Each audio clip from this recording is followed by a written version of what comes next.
আসসালামু আলাইকুম। বর্তমানে আমি আছি Dubai international city. Dubai international city দুবাইয়ের অন্যতম একটি গুছানো পরিকল্পিত এরিয়া। এখানে রাস্তার পাশে প্রচুর পার্কিং ব্যবস্থা আছে। অন্য অন্য এলাকাতে এত পার্কিং নাই, এবং সবচেয়ে আরেকটা মজার ব্যাপার হচ্ছে পার্কিং সব ফ্রি। তো অন্যান্য সিটি থেকে দুবাই ইন্টারন্যাশনাল সিটি আমার কাছে অনেক বেশি ভালো লেগেছে, কারণ এটা গুছানো, নিরিবিলি, প্রতিটা বাড়ির সামনে প্রচুর জায়গা, সবুজ, গাছপালা, সব কিছু ঠিকঠাক, এবং অন্যান্য জিনিস দেখলে আপনাদেরও ভালো লাগবে। চলুন দেখা যাক। প্রতিটি সকালে ইন্টারন্যাশনাল সিটির আকাশ অতিথি পাখি দ্বারা মুখরিত থাকে। চারদিকে অতিথি পাখির ছড়াছড়ি। সূর্যোদয়ের সাথে সাথে অতিথি পাখিরা তাদের খাবারের সন্ধানে বের হয়ে যায়। তুলনামূলক শীত কম হওয়াতে দুবাই অতিথি পাখির জন্য একটি অভয় আশ্রয়স্থল। যেখানে বাংলাদেশের মতো অন্যান্য দেশে কিছুটা হলেও শীত পড়ে, দুবাই সেই তুলনায় শীতের পরিমাণ অনেক কম, যার জন্য অতিথি পাখি এখানে চলে আসে নির্ভয়ে। তারপরেও এখানের আইন কানুন ব্যবস্থা অতিথি পাখির জন্য অনেক ধরনের ব্যবস্থা করে রেখেছে, যেমন তাদের খাবারের ব্যবস্থা নিশ্চিত করছে, এবং কেউ অতিথি পাখি ধরলে তাকে বিভিন্ন ধরনের জরিমানা এবং দেশে ফেরত করার মতো এমন স্টেপ তারা নিয়ে নিচ্ছে। যেহেতু আরব আমিরাত একটি শুষ্ক দেশ, এখানে প্রতিটা গাছপালার জন্য এডিশনাল পানির প্রয়োজন হয়।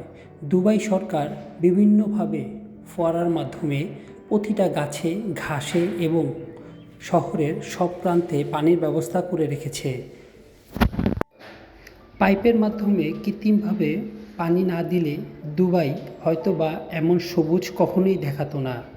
দুবাইয়ের প্রতিটা স্ট্রিটের পাশেই রয়েছে কৃত্রিমভাবে পাইপের লাইন। দুবাই ইন্টারন্যাশনাল সিটির আরেকটি অন্যতম বৈশিষ্ট্য হচ্ছে এই এরিয়াকে বিভিন্ন দেশের নামে ভাগ করা হয়েছে। যেমন এটা ফ্রান্স ক্লাস্টার। ফ্রান্স ক্লাস্টারের প্রতিটা বাড়ি দেখতে কীরকম, এবং এটা স্পেন ক্লাস্টার। স্পেনের বাড়ির আদলে তৈরি করা হয়েছে এই এলাকাটি। প্রতিটা এলাকায় প্রতিটা বাড়ির ধরন একদম একই রকম। আপনি হয়তোবা একবার আসলে আপনি গুলিয়ে ফেলবেন আপনি কোথায় আছেন এবং কোথায় যাচ্ছেন, কারণ প্রতিটা বাড়ি দেখতে একদম একই রকম। সমগ্র আরব আমিরাতের ট্রাফিক জ্যাম নিরসনের একটি আধুনিক উপায় হচ্ছে রাউন্ড অ্যাবাউট। রাউন্ড অ্যাবাউটে একটি চক্রাকার রাস্তা থাকে, এবং এখানে একটি গাড়ি যে কোনো সাইড থেকে এসে চক্রাকারে চলে আসে এবং তার প্রয়োজন অনুযায়ী রাস্তা দিয়ে বের হয়ে যায়। যেমন কেউ যদি ডানে যেতে চায়, রাউন্ড অ্যাবাউটে ঢুকে যাবে এবং কিছুটা যাওয়ার পরে ডানের রাস্তা দিয়ে সে বের হয়ে চলে যাবে। এভাবে আপনি ট্রাফিক সিগন্যাল অথবা ট্রাফিক পুলিশ ছাড়াই খুব সহজেই রাউন্ড অ্যাবাউটের মাধ্যমে ট্রাফিক সমস্যার সমাধান করা সম্ভব হচ্ছে দুবাইতে। দুবাইতে অনেকগুলো পরিকল্পিত নগরী থাকলেও ইন্টারন্যাশনাল সিটির মতো বসবাসযোগ্য পরিকল্পিত নগরী খুবই কম তৈরি করা হয়েছে। দুবাইতে অনেক উন্নত এলাকা আছে, যেমন ডাউনটাউন, জেভিয়ার, আল বার্সা, খুবই উন্নত এলাকা, কিন্তু সেখানে পর্যটক বেস এবং ট্যুরিস্ট বেস হোটেল জন্য বেশি পরিচিত, কিন্তু বসবাসের জন্য ইন্টারন্যাশনাল সিটির মতো এরিয়া আমার দেখা মতে খুবই কম আছে।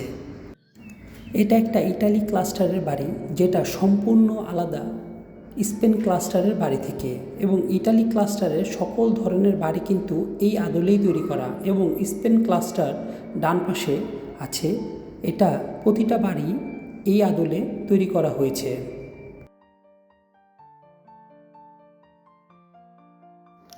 আজকে এ পর্যন্তই, দেখা হবে অন্য কোনো ভিডিওতে। আসসালামু আলাইকুম।